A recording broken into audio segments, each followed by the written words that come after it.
رحمۃ اللہ وبرکاتہ۔ الحمد للہ رب العالمین والصلاة والسلام الأتمان الأكملان على محمد خاتم النبیین وعلى آلہ وصحبہ الغر الميامین ومن تبعهم وتابعیہم بإحسان إلى یوم الدین، اما بعد۔ رب اشرح لي صدری ويسر لي امری واحلل عقدة من لسانی يفقهوا قولی۔ رب زدنی علما سبحانك لا علم لنا الا ما علمتنا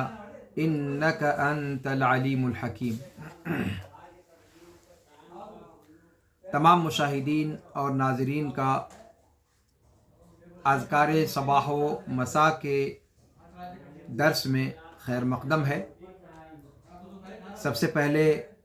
اس ماہ مبارک کی مبارکباد میں آپ کو پیش کرتا ہوں۔ اللہ رب العالمین اس ماہ مقدس کو ہم سب کے لیے مقدس اور مبارک بنائے۔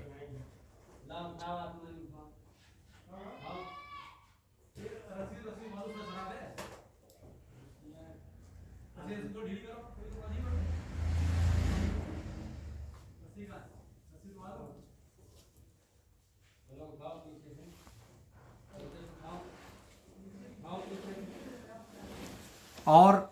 اس ماہ کے فیوض اور برکات سے اللہ رب العالمین ہمارا دامن بھر دے۔ اس درس میں انشاءاللہ العزیز ہم اذکار سے متعلق گفتگو کریں گے، اور اذکار یہ ذکر کی جمع ہے۔ ذکر آپ نے اس سے پہلے کے دروس میں سنا ہوگا کہ اللہ رب العالمین کا ذکر کتنی طرح کا ہوتا ہے، اور اللہ رب العالمین کے ذکر کی فضیلت کیا ہے۔ بارہا مختلف منابر سے آپ نے اس کو سنا ہوگا۔ آج کے درس کا آغاز کرتے ہوئے میں بہت تفصیل کے ساتھ نہیں، اختصار کے ساتھ ذکر کی اہمیت اور فضیلت بیان کرتے ہوئے اپنے موضوع کی طرف آنے کی کوشش کروں گا۔ ذکر کی بڑی اہمیت قرآن و سنت کے اندر وارد ہے، دین کے اندر اس کا بڑا مقام ہے۔ ذکر کے ذریعے ہی سے اللہ رب العالمین کی معرفت والوں کی پہچان ہوتی ہے۔ یہی اللہ والوں کے دل کی غذا ہے۔ اگر ذکر انسان کے دل سے جدا ہو جائے تو پھر انسان کا دل مردہ ہو جاتا ہے، اس کا جسم مردہ ہو جاتا ہے۔ اللہ رب العالمین کا ذکر ہی وہ چیز ہے جس کے ذریعے سے ایک مومن ہر طرح کے ڈاکوؤں کا مقابلہ کرتا ہے۔ اللہ کا ذکر ہی وہ چیز ہے جس کے ذریعے سے اللہ کے متقی اور پرہیزگار بندے اپنی پیاس بجھاتے ہیں اور اپنی سیرابی حاصل کرتے ہیں۔ اللہ کا ذکر ہی وہ چیز ہے جو ہماری تمام بیماریوں کے لیے اور ہماری تمام دل سے متعلق پریشانیوں کا علاج ہے اور شفا ہے۔ ذکر ہی وہ عبادت ہے جو رب کو بندے سے جوڑتی ہے۔ ذکر ہی وہ عظیم عبادت ہے جو انسان کی مصیبتوں میں انسان کے کام آتی ہے۔ یہی وہ عبادت ہے جس کی طرف اولیاء اور صالحین پریشانیوں کے وقت میں رجوع ہوتے تھے، جس کی طرف بھاگتے تھے جب بھی ان کو کوئی مصیبت لاحق ہوتی تھی۔ یہی ان کا باغ تھا جس میں آ کر وہ چہچہاتے تھے۔ ذکر یہ دلوں کی بندگی ہے، زبان کی بندگی ہے، اجسام کی عبادت ہے. ذکر یہ ہر حال میں اللہ رب العالمین نے مشروع قرار دیا ہے، چاہے انسان کھڑا ہو، بیٹھا ہو، پہلو کے بل سو رہا ہو. ذکر ہی وہ عظیم عبادت ہے جو اس دنیا کے ختم ہونے کے بعد بھی ختم نہیں ہوگی. باقی ساری تکلیفات ختم ہو جائیں گی، صیام کی عبادت ختم ہو جائے گی اور دوسری عبادتیں ختم ہو جائیں گی، لیکن ذکر وہ عظیم عبادت ہے جو مرنے کے بعد بھی، آخرت کی زندگی میں بھی باقی رہے گی، اور وہاں بھی متقین جو اہل جنت ہوں گے، اہل جنت کی زبانوں پر یہ جاری اور ساری رہے گا. یہ ذکر وہ عظیم شے ہے. اللہ کے رسول صلی اللہ علیہ وسلم کی ایک روایت میں آتا ہے کہ جنت چٹیل میدان ہے، بالکل جس کے اندر کوئی پیڑ پودا کچھ بھی نہیں ہے. یہ اللہ رب العالمین کا جو ذکر ہے یہی جنت کے پودے ہیں. اللہ کے رسول صلی اللہ علیہ وسلم نے فرمایا کہ ان الجنت قیعان وہو غراسها. یہ ذکر اللہ رب العالمین کا یہی جنت کے پودے ہیں. آپ اور ہم سبحان اللہ کہتے ہیں، ایک پودا لگ گیا. الحمدللہ کہتے ہیں، دوسرا پودا لگ گیا. لا الہ الا اللہ کہتے ہیں، تیسرا پودا لگ گیا. لا حول ولا قوت الا باللہ کہتے ہیں، ایک اور پودا لگ گیا. اللہ اکبر کہتے ہیں، ایک اور پودا لگ گیا. تو یہ ذکر ہی جنت کی جو زمین ہے، جو بالکل کسی پودے کے بغیر ہے، وہ ایسی کھیتی ہے جس میں ابھی کوئی پودا نہیں لگا ہوا. ذکر کے ذریعے سے اس جنت کے اندر پودے لگتے ہیں. دلوں کو صاف اور روشن کرتا ہے ذکر، اور یہ دل کی ہر بیماری کی دوا ہے. دل کے ہر زنگ کو صاف کرنے کا آلہ ہے. ذکر کرنے والا اللہ رب العالمین کا جوں جوں ذکر کرتا چلا جاتا ہے، اللہ رب العالمین کی محبت اور اللہ رب العالمین سے ملاقات کی تڑپ اس کے اندر توں فزوں ہوتی چلی جاتی ہے. اور جب انسان اپنے دل، اپنی زبان اور اپنے جوارح تینوں کا استعمال کر کے اور حضور قلب کے ساتھ اللہ رب العالمین کا ذکر کرتا ہے، تو پھر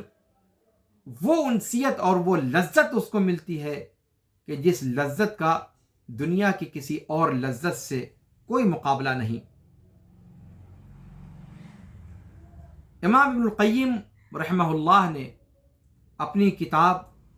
مشہور و معروف کتاب الوابل الصیب کے اندر ذکر کے تقریباً 70 فائدے نقل فرمائے ہیں، جن میں سے سب سے پہلا اور اہم یہ ذکر کیا جا سکتا ہے کہ ذکر کی عبادت یہ شیطان کو بھگاتی ہے، شیطانی شہوت کو پاش کر دیتی ہے، یہ اللہ رب العالمین کو خوش کرتی ہے، انسان کے ہموم و غموم اور ہر قسم کے احزان کو، ہر قسم کی پریشانیوں کو، تکلیفوں کو، ٹینشنز کو ختم کر دیتی ہے، انسان کے دل میں فرحت و انبساط بھر دیتی ہے، انسان کے دل کو بشاشت سے معمور کر دیتی ہے، نیک بختی اور نجات سے ہمکنار کر دیتی ہے. اسی طریقے سے ذکر کی عبادت یہ اللہ رب العالمین کے سامنے پرسش احوال کا خوف انسان کے دل میں پیدا کرتی ہے. جب انسان کے دل میں اللہ رب العالمین کی نگرانی اور مراقبے کا شعور پیدا ہوتا ہے تو پھر اس کی عبادتوں میں احسان آتا ہے، اس کی عبادتوں میں سدھار پیدا ہوتا ہے، اور وہ عبادتیں درجہ بدرجہ ترقی کرتے ہوئے احسان کے مقام پر پہنچ جاتی ہیں، جو مقام عبادات کے باب میں سب سے اعلیٰ مقام ہے، جہاں انسان اس کیفیت میں وہ پہنچ جاتا ہے کہ اپنی عبادت کرتے ہوئے وہ دو حال میں سے ایک حال میں ہوتا ہے، یا تو وہ اللہ رب العالمین کو اپنے نگاہوں سے گویا دیکھ رہا ہوتا ہے، اور یا تو رب العالمین اسے دیکھ رہا ہوتا ہے۔ اس کی عبادت ایسی ہو جاتی ہے کأنک تراہ فإن لم تکن تراہ فإنہ یراک، ایسی ہو جاتی ہے کہ انسان خود اپنے سامنے رب العالمین کو جلوہ گر پاتا ہے گویا کی۔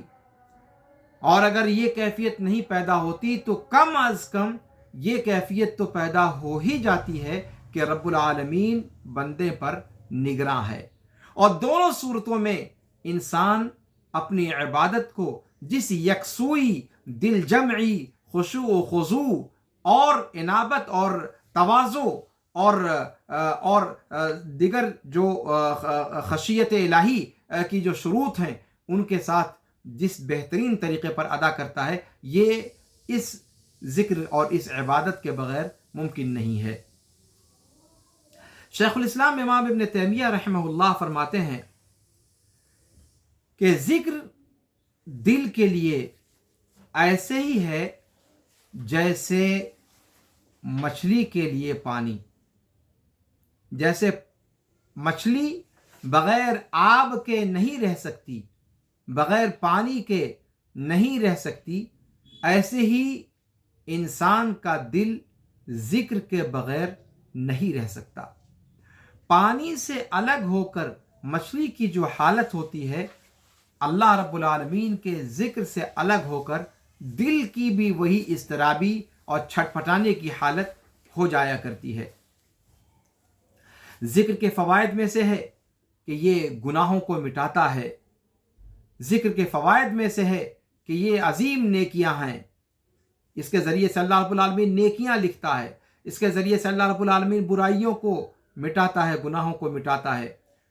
رسول کریم صلی اللہ علیہ وسلم ارشاد فرماتے ہیں کہ من قال فی یوم ولیلہ سبحان اللہ وبحمدہ 100 مرہ حطت عنہ خطایاہ وان کانت مثل زبد البحر،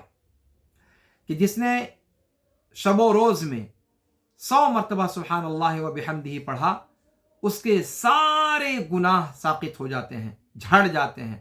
گرچہ وہ سمندر کے جھاگ کی مانند کیوں نہ ہو۔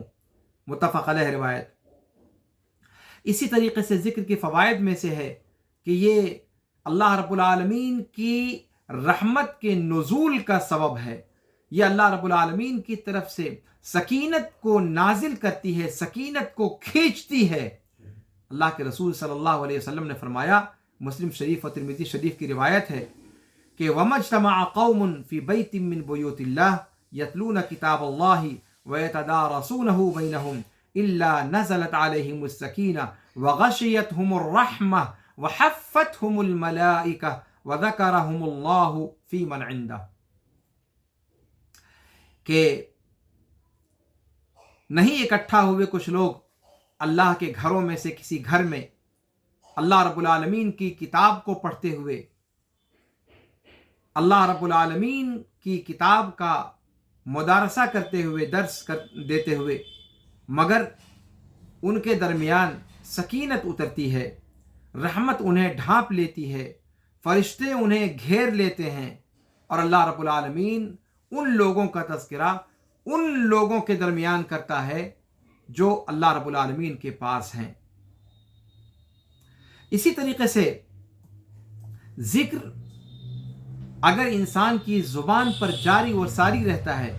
جیسا کہ اللہ کے رسول صلی اللہ علیہ وسلم فرمایا کہ لا یزال لسانک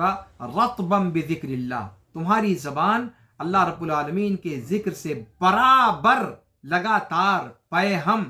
تر رہنی چاہیے۔ اور اگر ایسا ہم کرتے ہیں تو اس کا فائدہ کیا ہوتا ہے؟ ذکر میں لگے رہنے کا ایک فائدہ یہ ہے کہ انسان غیبت سے، چغلی سے، دوسروں کو گالی گلوچ کرنے سے، دوسروں کو سب و شتم کرنے سے باز رہ جاتا ہے، جھوٹ بولنے سے بچ جاتا ہے، فحش گوئی سے بچ جاتا ہے، ادھر ادھر کی لایانی اور باطل باتوں میں لگنے سے بچ جاتا ہے۔ تو ہر وہ شخص جس نے اپنی زبان کو ذکر کا عادی بنا لیا وہ باطل سے اور لغو چیز سے محفوظ ہو گیا، اور جس کی زبان اللہ کے ذکر سے خشک ہوئی پھر وہ ہر باطل سے تر ہو سکتی ہے۔ اللہ کے ذکر سے خشک ہو جانے کے بعد پھر وہ باقی ساری باطل اور لغو اور فحش چیزوں سے تر ہو سکتی ہے، اور یہ بہت خطرناک بات ہے۔ اللہ رب العالمین ہمیں اور آپ کو اس سے بچائے۔ اسی طریقے سے آپ کے سامنے بیان کیا کہ ذکر یہ جنت کا پودا ہے۔ جابر رضی اللہ عنہ وارضاہ نبی پاک صلی اللہ علیہ وسلم سے روایت کرتے ہوئے کہتے ہیں کہ من قال سبحان اللہ العظیم وبحمدہ غرست له نخلۃ فی الجنہ، جس نے سبحان اللہ وبحمدہ ایک بار کہا جنت کے اندر اس کی ایک کھجور کا درخت لگا دیا گیا۔ گویا یہ ذکر جتنی مرتبہ شخص پڑھے گا اتنی مرتبہ اتنی طرح کے پودے جنت میں لگتے چلے جائیں گے۔ اسی طریقے سے ذکر کے فضائل میں سے ہے کہ اللہ رب العالمین نے ذکر کرنے والوں پر جو بخشش اور جو فضل رکھا ہے وہ اور کسی عمل پر نہیں رکھا۔ ابو ہریرہ رضی اللہ عنہ وارضاہ راوی حدیث ہیں، وہ فرماتے ہیں کہ رسول پاک صلی اللہ علیہ وسلم نے فرمایا کہ من قال لا الہ الا اللہ وحدہ لا شریک لہ لہ الملک ولہ الحمد وہو علی کل شیء قدیر فی یوم 100 مرہ کانت لہ عدل 10 رقاب وکتبت لہ 100 حسنہ ومحیت عنہ 100 سیئہ وكانت له حرزا من الشيطان يومه ذلك حتى يمسي ولم يأتي أحد بأفضل مما جاء به إلا رجل عمل أكثر منه۔ متفق علیہ روایت۔ فرماتے ہیں رسول پاک صلی اللہ علیہ وسلم کہ جس نے لا الہ الا اللہ وحدہ لا شریک لہ لہ الملک ولہ الحمد وہو علی کل شیء قدیر ایک دن میں 100 مرتبہ پڑھا،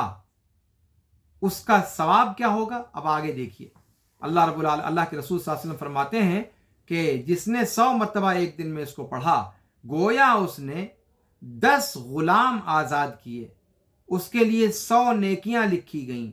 اس کی 100 غلطیاں 100 گناہ اس کے معاف کیے گئے، اور اس کے پورے دن کے لیے شیطان کی طرف سے اللہ رب العالمین کی جانب سے ایک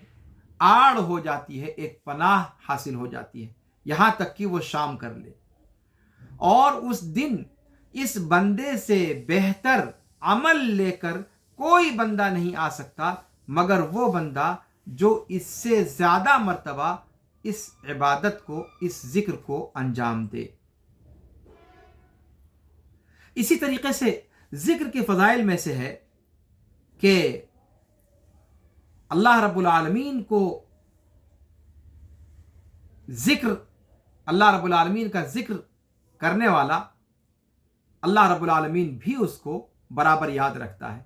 اور آپ جانتے ہیں کہ ہم اور آپ پلک جھپکنے کے برابر بھی ہم یہ رسک نہیں لے سکتے کہ اللہ رب العالمین ہمیں بھول جائے۔ اللہ نہ کرے، اپنے دشمنوں کے لیے بھی ہم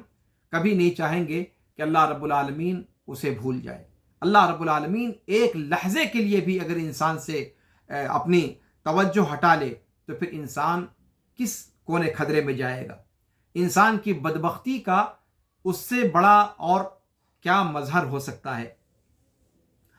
اس لیے کہ انسان کو اللہ رب العالمین اگر بھلا دے تو انسان خود اپنی ذات سے غافل ہو جاتا ہے اور اپنی مصلحتوں سے غافل ہو جاتا ہے۔ انسان اپنی قبر میں خود دفن ہونے لگتا ہے، اپنی ہلاکت کی طرف خود بڑھنے لگتا ہے۔ یہ تو اللہ کا ذکر ہے، اللہ رب العالمین نے ہمیں یاد رکھا ہے، اس وجہ سے ہم اللہ رب العالمین کی نگرانی میں ہونے کی وجہ سے بچے ہوئے ہیں، ورنہ اگر اللہ رب العالمین ہم سے غافل ہو جائے تو پھر ہم ایک سیکنڈ کے لیے بھی، بلکہ ایک سیکنڈ کے کروڑویں لہجے کے لیے بھی ہم ہلاکت سے اپنے آپ کو روک نہیں سکتے۔ اللہ رب العالمین نے سورہ حشر آیت نمبر 19 میں فرمایا وَلَا تَكُونُوا كَالَّذِينَ نَسُوا اللَّهَ فَأَنْسَاهُمْ أَنفُسَهُمْ أُولَئِكَ هُمُ الْفَاسِقُونَ، ان لوگوں کی طرح سے مت ہو جائیو جنہوں نے اللہ رب العالمین کو بھلا دیا، تو اللہ رب العالمین نے خود ان کو ان کی اپنی ذاتوں سے غافل کر دیا پاداش میں۔ اولئک هم الفاسقون، یہی وہ لوگ ہیں جو حد اعتدال سے آگے بڑھنے والے ہیں، جو فاسقین ہیں۔ جب انسان اپنی ذات سے غافل ہو جاتا ہے تو اپنی مصلحتوں سے وہ ناواقف اور ناآشنا ہو جاتا ہے، کون سی چیزیں کرنے سے اس کا بھلا ہوگا اور کون سی چیزیں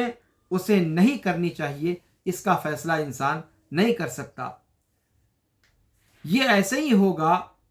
کہ جس کے پاس، جیسے مثال کے طور پر کسی کے پاس باغ ہو، کسی کے پاس کھیتی ہو، کسی کے پاس چرنے والے جانور ہوں، لیکن ان کی نگرانی کرنا نہ جانتا ہو اور عللے دللے ان کو اڑاتا چلا جائے اور وہ یکلخت ختم ہو جائے۔ اسی طریقے سے ذکر یہ دلوں کی سختی کا مجرب علاج ہے۔ ایک آدمی نے حسن بصری رحمہ اللہ سے کہا کہ اے ابو سعید، امام حسن بصری رحمہ اللہ کی کنیت، کہا کہ اے ابو سعید، مجھے دل کی سختی کی شکایت ہے، یعنی میرا دل بڑا سخت ہے، کوئی بھی واعظ و نصیحت، کوئی بھی رقت طاری کرنے والی باتیں میرے دل کو نرم نہیں کر پاتی ہیں، تو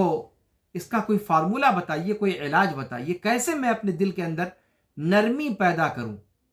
حسن بصری رحمہ اللہ نے فرمایا اذبہ بالذکر، اپنے دل کو ذکر کی عبادت اختیار کر کے پگھلاؤ۔ امام مکحول کہتے ہیں کہ اللہ رب العالمین کا ذکر شفا ہے اور لوگوں کا ذکر یہ بیماری ہے۔ اس چیز کو اگر ہم اور آپ سمجھ لیں، بہت قیمتی بات صرف 2 لفظوں میں ادا کر دی امام مکحول نے۔ اللہ رب العالمین کا ذکر جتنا جتنا جتنا زیادہ کرتے چلے جائیں وہ ہمارے لیے شفا ہی شفا ہے، لیکن زید، عمر اور بکر کا ذکر جتنا کرتے جائیں گے اتنی آپ کی حسرتیں بڑھتی جائیں گی، اتنا آپ کا حسد بڑھتا جائے گا، اتنا آپ کی گھٹن بڑھتی جائے گی۔ زید کے پاس یہ ہے، عمر کے پاس یہ ہے، زید کو اللہ نے یہ دے رکھا ہے، عمر کو اللہ نے یہ دے رکھا ہے، زید کی اتنی مقبولیت ہے، عمر کی اتنی مقبولیت ہے، زید کا قد اتنا اونچا ہوتا جا رہا ہے، زینب کا قد اتنا ٹھیکنا ہوتا جا رہا ہے۔ زید، عمر اور بکر کا تذکرہ